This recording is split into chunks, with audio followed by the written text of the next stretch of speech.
दोस्तों, आज जो कहानी मैं आपको सुनाने जा रहा हूँ वह हमें पंजाब के शहर गुजरांवाला से एक भाई ने भेजी है, जिनका नाम सुहेल है। वह पिछले 20 साल से ट्रक चला रहे हैं और उनका कहना है कि ड्राइवर की जिंदगी जितनी बाहर से आज़ाद नजर आती है, उतनी ही तन्हा और कभी कभी नाकाबिले यकीन हद तक पुरस्कार भी होती है। ये कहानी उनके एक ऐसे ही सफ़र की है जिसने उनके दिलो दिमाग पर ऐसा गहरा असर छोड़ा कि वह आज भी उस रात को याद करके कांप उठते हैं। तो चलते हैं सुहेल भाई की ज़बानी उनके इस नाकाबिले फरामोश सफ़र की तरफ। लेकिन कहानी शुरू करने से पहले आयतुल कुर्सी पढ़ लें, अपने इर्द गिर्द हिसार बांध लें। मेरा नाम सुहेल है और मेरी ज़िंदगी का ज़्यादातर हिस्सा इन सड़कों पर गुजरा है। लोग इन सड़कों को मंजिल तक पहुंचने का जरिया समझते हैं, लेकिन मेरे लिए ये सड़कें ही मेरी दुनिया है। मैंने अपने इस 20 साला कैरियर में पाकिस्तान का शायद ही कोई ऐसा कोना हो जो न देखा हो। शुमाल के बर्फानी दरों से लेकर जुनूब के रेगिस्तानों तक मेरा ये ट्रक, जिसे मैं प्यार से साथी कहता हूँ, मुझे हर जगह लेकर गया है। मैंने हज़ारों कहानियाँ सुनी हैं उन सुनसान रास्तों के बारे में, वीरान ढाबों पर मिलने वाले पुरस्कार लोगों के बारे में, लेकिन सच कहूँ तो मैं इन बातों पर हंसकर टाल देता था। मेरे लिए ये सब थके हुए जहन की कारस्तानी या ड्राइवरों की आपस में बैठकर घड़ी हुई कहानियाँ होती थीं। मैं अमली इंसान हूँ जो आँख देखती है, उसी पर यकीन करता हूँ। लेकिन एक सफ़र ने मुझे सिखाया कि कुछ चीज़ें ऐसी भी होती हैं जो आँखों से नज़र नहीं आती, सिर्फ महसूस की जा सकती हैं, और जब वह महसूस होती हैं तो आपकी रूह तक को हिलाकर रख देती हैं। ये वाक़या आज से करीबन 8 साल पहले का है। उन दिनों मैं एक बड़ी ट्रांसपोर्ट कंपनी के साथ काम कर रहा था। मुझे एक ख़ास असाइनमेंट मिली। कराची पोर्ट से इंपोर्ट की गई हैवी इंडस्ट्रियल मशीनरी का एक बड़ा कंसाइनमेंट उठाकर क्वेटा पहुंचाना था। ये कोई आम माल नहीं था, बहुत कीमती और हसास पर्जे थे जिन्हें एक फैक्ट्री में फौरी तौर पर नस्ब किया जाना था। कंपनी ने मुझे इस काम के लिए इसलिए चुना था क्योंकि मेरा रिकॉर्ड हमेशा से साफ रहा था। वक़्त पर डिलीवरी और हिफाजत मेरी पहचान थी। मुझे इस काम के लिए इजाफी पैसे भी मिल रहे थे, इसलिए मैंने फ़ौरन हामी भर ली। माल लोड करवाने और कागज़ी कार्रवाई में पूरा दिन लग गया। जब मैं कराची से निकला तो शाम ढल रही थी। मेरा मंसूबा यह था कि मैं रात भर सफ़र करूंगा और अगली शाम तक क्वेटा पहुंच जाऊंगा। रास्ता लंबा था और मैं अकेला था।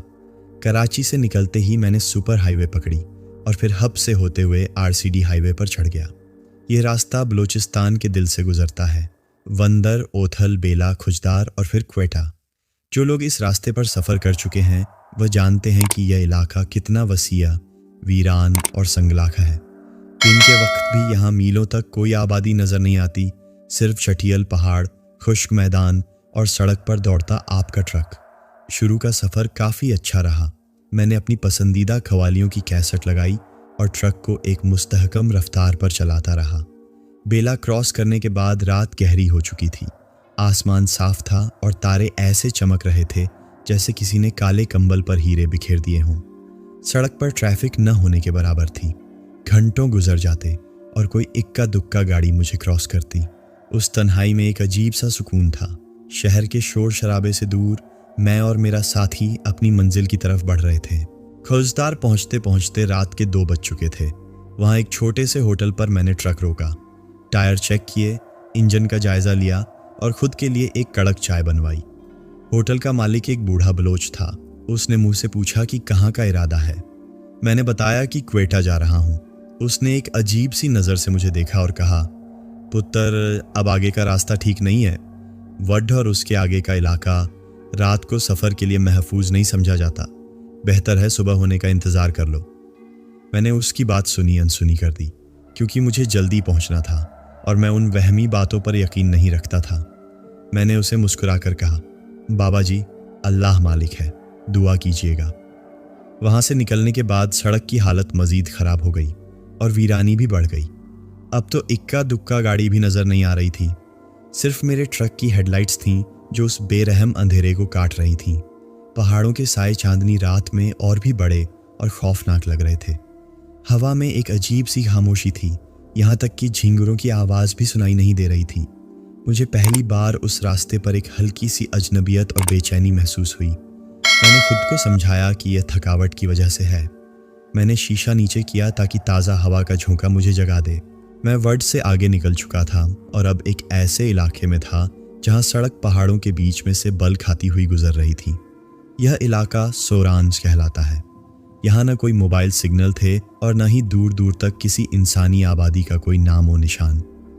कैसेट भी खत्म हो चुकी थी और अब सिर्फ ट्रक के इंजन की गूंज थी। मैंने अपनी तवज्जो पूरी तरह सड़क पर मरकूज कर रखी थी क्योंकि रास्ता खतरनाक था। अचानक मेरी हेडलाइट्स की रोशनी में मुझे सड़क के किनारे कुछ चमकता हुआ नजर आया, जैसे किसी जानवर की आंखें हों।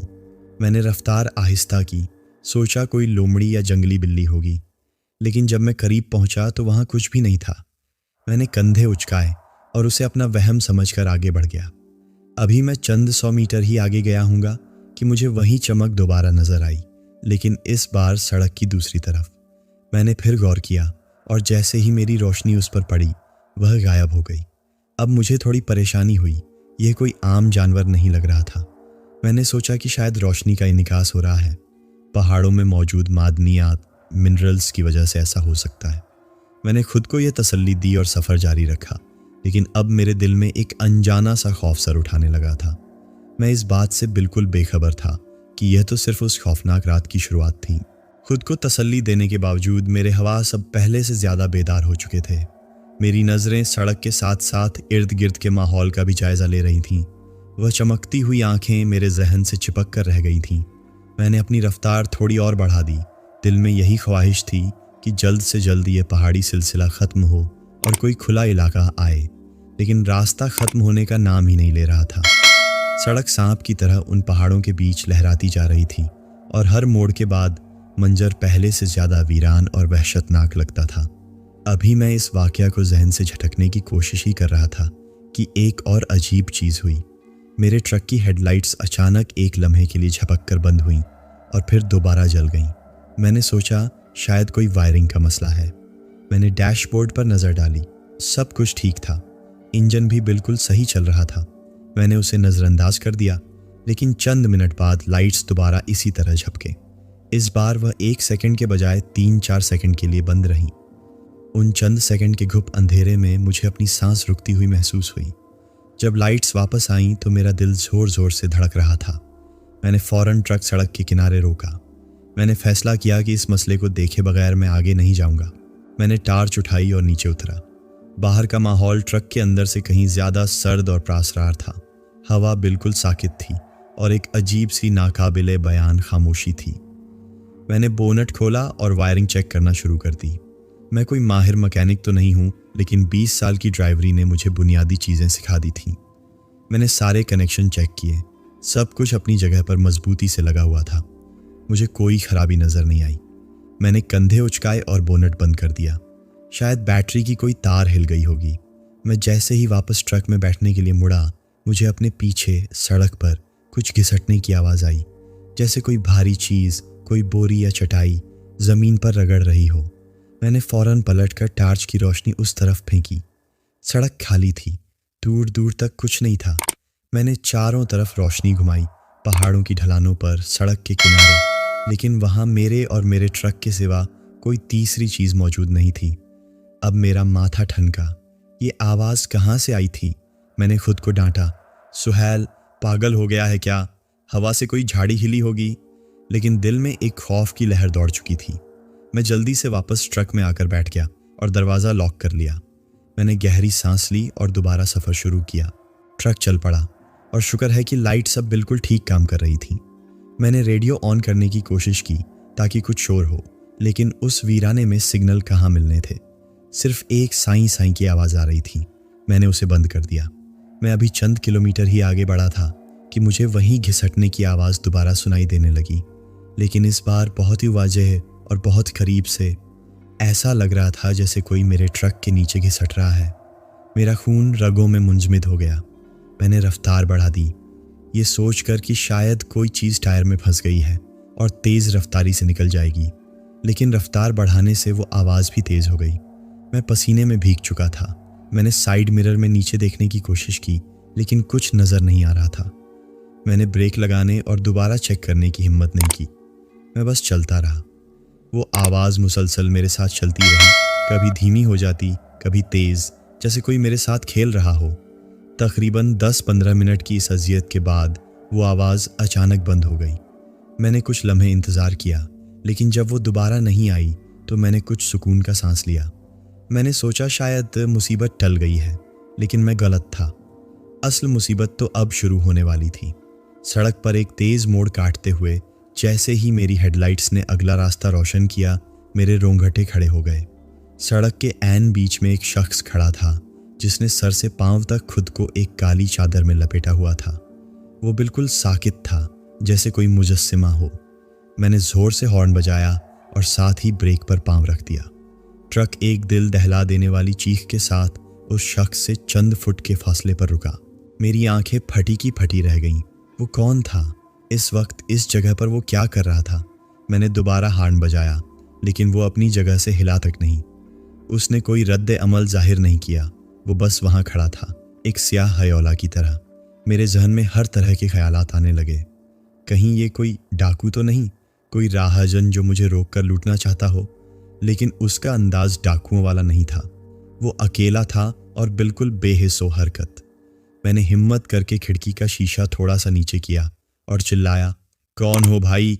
रास्ते से हट जाओ। मेरी आवाज़ खौफ से कांप रही थी। जवाब में मुकम्मल खामोशी। फिर उसने आहिस्ता आहिस्ता हरकत की। उसने अपना सर उठाया, उसकी चादर थोड़ी सी सरकी और जो मैंने देखा वो मंजर मेरी आंखों में हमेशा के लिए नक्श हो गया। चादर के अंदर कोई इंसानी चेहरा नहीं था। वहाँ सिर्फ अंधेरा था, एक गहरा खाली अंधेरा। और उस अंधेरे में दो नुक्ते, दो सुरख अंगारे दहक रहे थे। वो उसकी आंखें थीं। ये देखते ही मेरे मुंह से चीख निकल गई। मैंने फौरन स्टीयरिंग व्हील घुमाया और ट्रक को कच्चे में उतार कर उस हयोले के पास से गुजारने की कोशिश की। ट्रक के पहिए बजरी पर फिसले, लेकिन मैंने कंट्रोल नहीं खोया। मैं जैसे ही उसके बराबर से गुजरा, मैंने हिम्मत करके उसकी तरफ देखा। वो अब भी वहीं खड़ा था और उसका सर मेरी तरफ घूम गया था। मैंने एक्सेलरेटर पर पूरा जोर लगा दिया और ट्रक को वापस सड़क पर लाकर भगा दिया। मैं साइड मिरर में देख रहा था। वो हयोला अब भी वहीं खड़ा था, मुझे जाते हुए देख रहा था, जब तक कि वो एक नुक्ते की तरह होकर अंधेरे में गायब नहीं हो गया।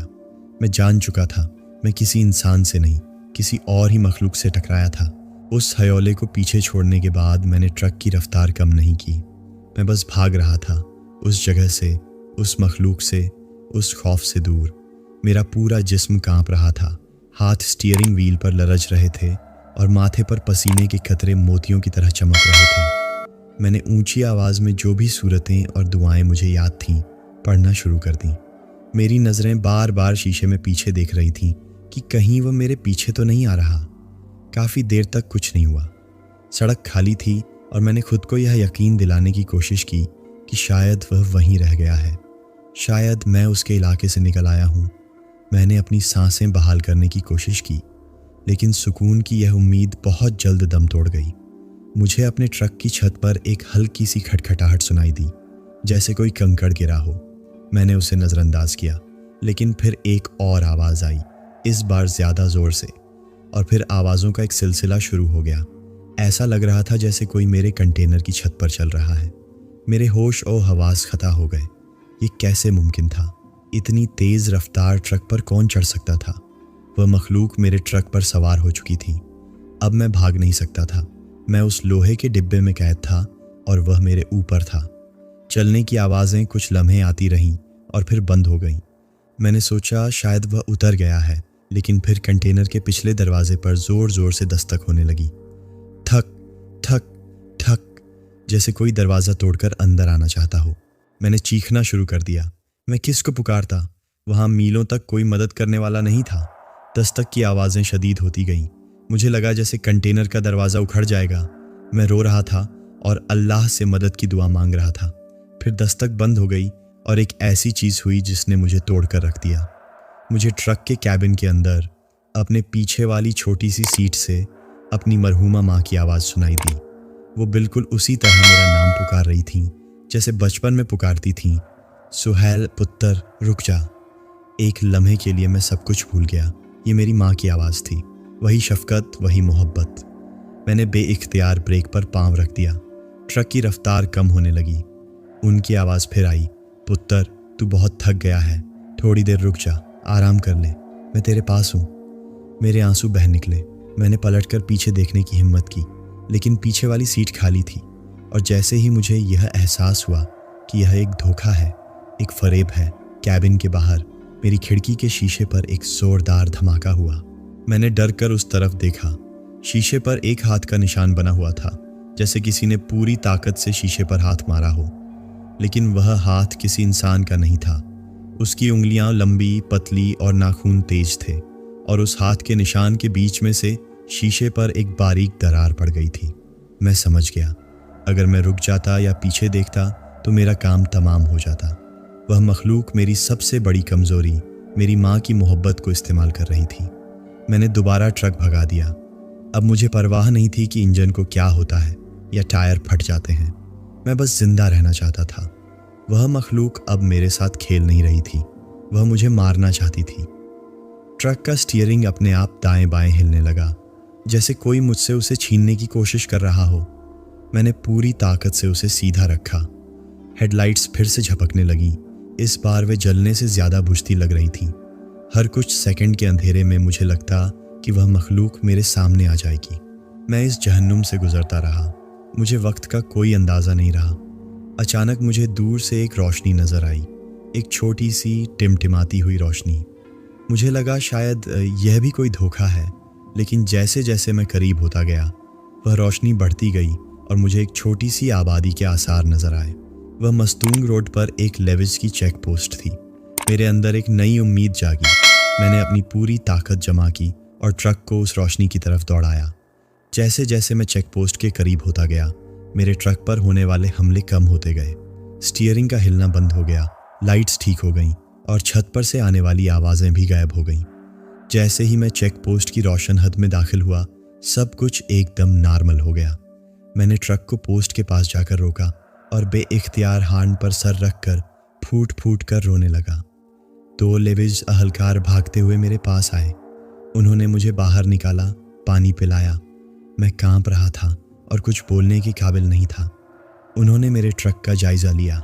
जब एक अहलकार टॉर्च लेकर कंटेनर की छत पर चढ़ा तो उसने हैरत से नीचे आवाज़ दी, ओए इधर आकर देखो।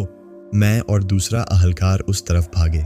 उसने नीचे आकर बताया कि कंटेनर की छत पर और पिछले दरवाजे पर गहरे खराशों के निशानात हैं, जैसे किसी जंगली जानवर ने अपने पंजों से नोचा हो। लेकिन कोई भी जानवर ऐसे निशान नहीं बना सकता था। और फिर उसने वह चीज़ दिखाई जिसने मेरे दावे पर मुहर लगा दी। मेरे कैबिन की खिड़की के शीशे पर बाहर की तरफ काले रंग की राख से बना वही हाथ का निशान अब भी मौजूद था। मैंने उस रात वहीं चेक पोस्ट पर गुजारी। सुबह की पहली किरण के साथ मैं वहां से निकला। मैंने बाकी का सफ़र दिन की रोशनी में तय किया। मैं क्वेटा पहुंचा, माल उतारा, लेकिन मैं अब वह पुराना सुहेल नहीं था। उस रात ने मुझसे मेरा गुरूर, मेरा वह यकीन छीन लिया था कि दुनिया में सिर्फ वही है जो नज़र आता है। उस दिन के बाद मैंने कई बार उस रास्ते पर सफ़र किया, लेकिन हमेशा दिन की रोशनी में। मैं आज भी जब किसी सुनसान सड़क पर रात को ट्रक चलाता हूँ तो मेरे कानों में वही घिसटने की आवाज़, वही दस्तक और मेरी माँ की वह पुकार गूंजने लगती है। कुछ सफ़र आपको सिर्फ मंजिल तक नहीं पहुँचाते, वह आपको ज़िंदगी की एक ऐसी हकीकत से भी रूबरू करा देते हैं जिसको आप कभी भुलाना भी चाहें तो भुला नहीं सकते। तो दोस्तों, ये थी सुहेल भाई की भेजी हुई कहानी। वाकई अल्लाह ताला हर किसी को ऐसे तजुर्बात से महफूज रखे।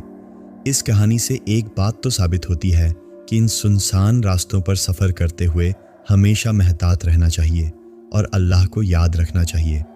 उम्मीद करता हूँ आज की कहानी ने आपको खौफजदा करने के साथ साथ कुछ सोचने पर भी मजबूर किया होगा। अगर कहानी पसंद आई हो तो वीडियो को लाइक करें और अपनी राय का इजहार कमेंट्स में ज़रूर करें। अपना बहुत ख्याल रखिएगा, दुआओं में याद रखिएगा। मिलते हैं अगली कहानी में। अल्लाह हाफिज़।